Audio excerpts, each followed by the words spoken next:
Level 1. The Viral Kid. Your math teacher is moonwalking across the classroom.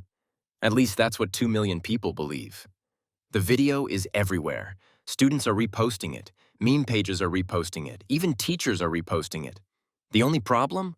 Your math teacher never danced. You made the whole thing on a laptop. 3 months earlier, none of this existed. You're scrolling through YouTube when a strange video appears.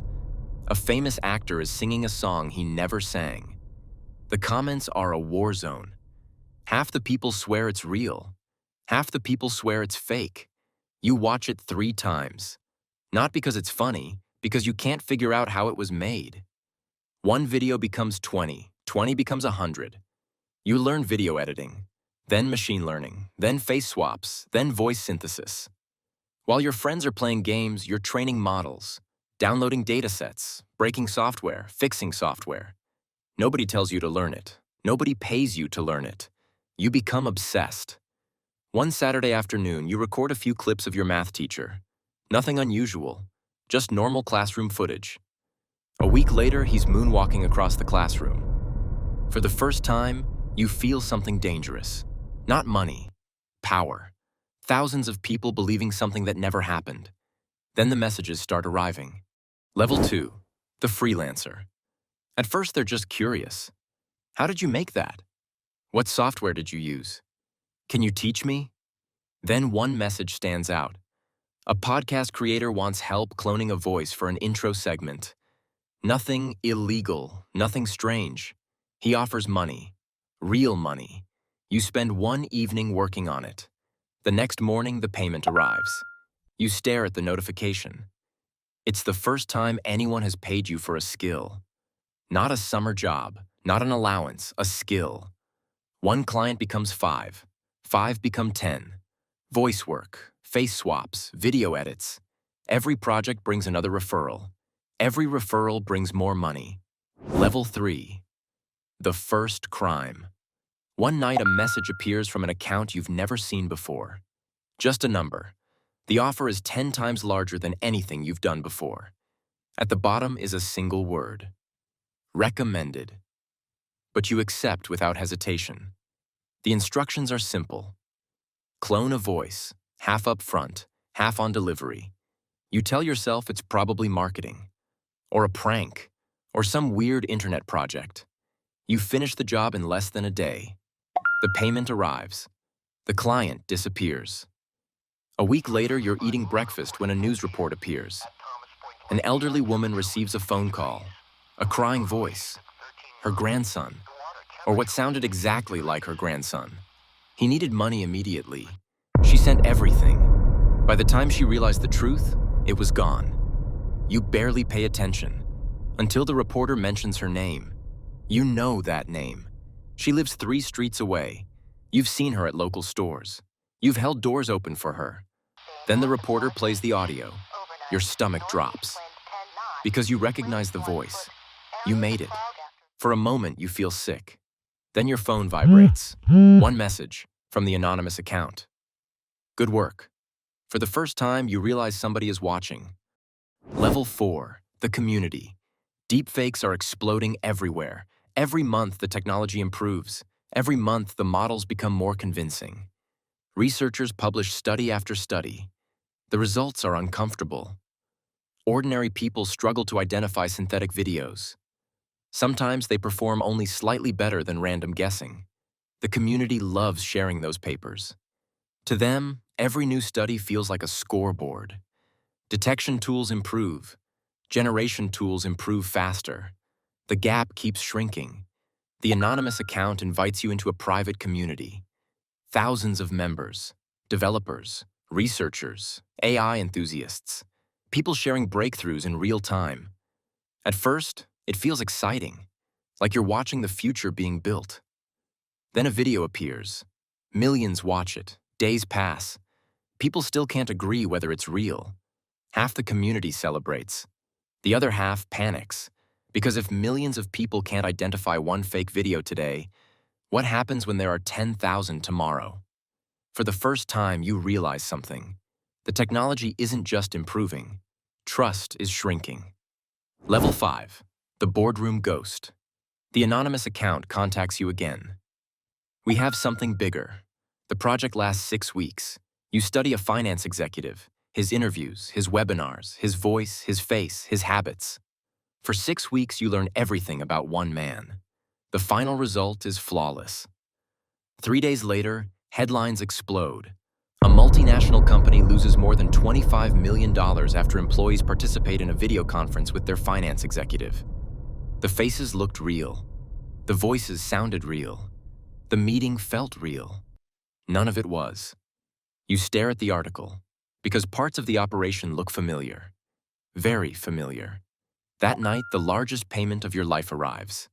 Banks begin issuing warnings. Companies rewrite verification procedures. Executives stop approving transactions based only on video calls. You realize something. You didn't just help steal money. You helped change how companies trust each other. Level 6. The architect. 3 people are waiting on the call. No cameras, no names. One voice does all the talking. You recognize it immediately. The recruiter. They know everything. They've been watching for years. The offer is simple. Stop freelancing. Work for us. You accept.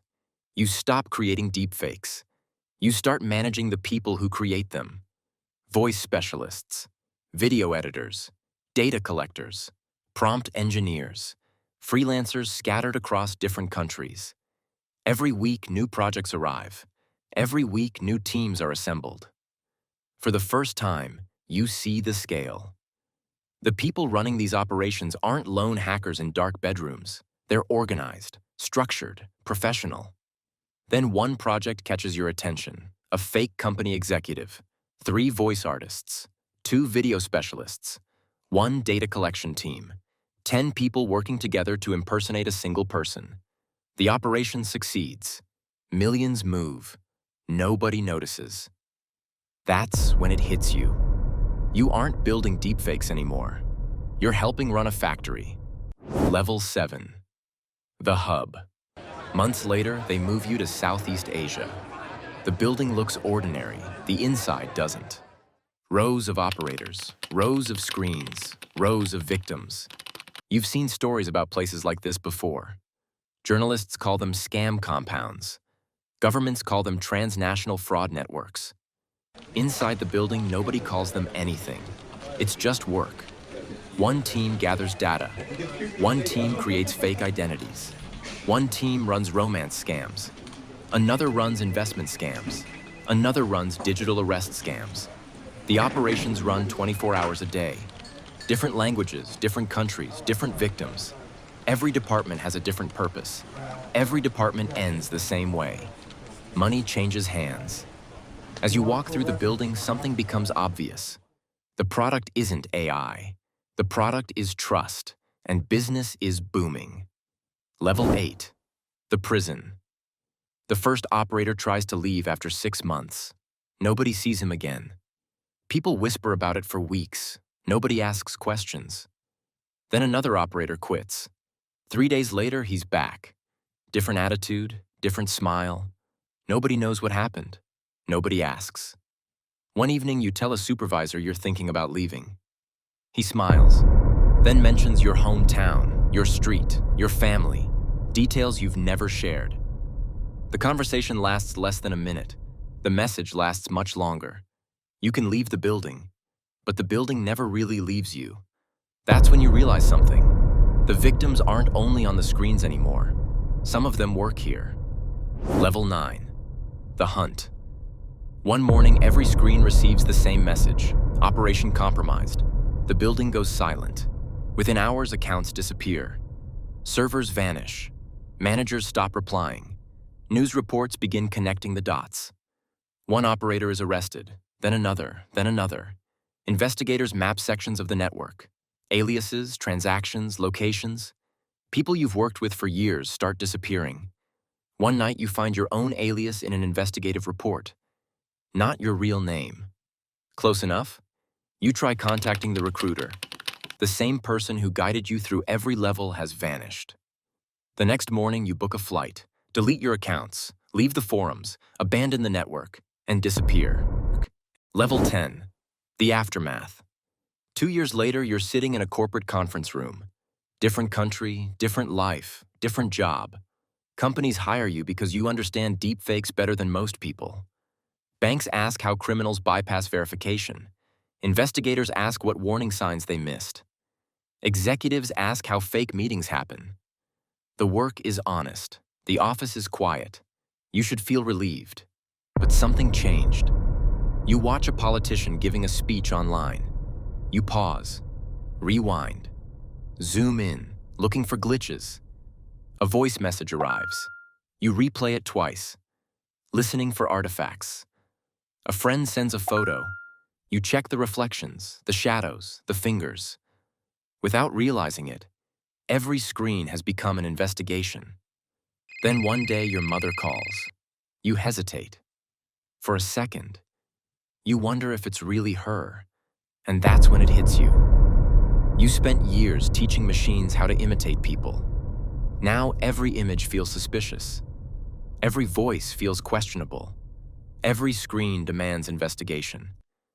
The world didn't lose certainty overnight. It lost it one fake face at a time. And after spending years helping people stop trusting each other, you became the first victim. Because now, you don't trust anyone anymore. Not even yourself. Subscribe for the next story.